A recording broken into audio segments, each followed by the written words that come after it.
个性骚扰的风暴嘛吹入去国民党，立委鲍坤基嘛被指控性骚扰。国民党讲会向受害者来纠正，而且来进行着调查。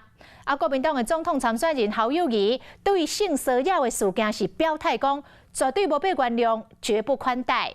今仔日是再度来强调讲，要用上悬的标准来检视，绝对无容忍任何人来侵害到别人身躯的自主权。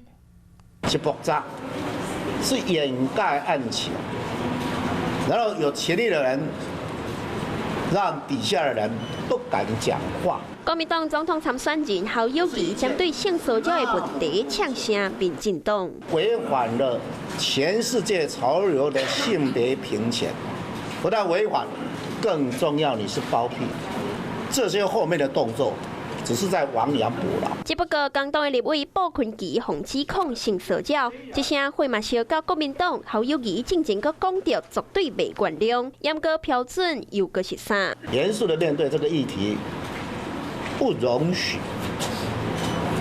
任何人侵害别人的人身自主权，我们一定要积极面对处理。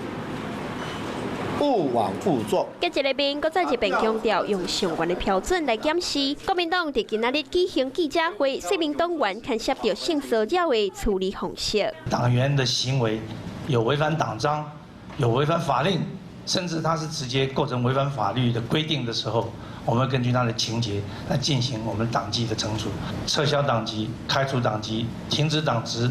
停止党权。国民党表示，这一切也是照法律来处理，只是那样推讲的上悬的标准到底是啥，可能敢那家己知影。晚间9点，邀请您与世界同步，60分钟掌握全球脉动。World News 9，陈雅玲世界晚报给您崭新视野。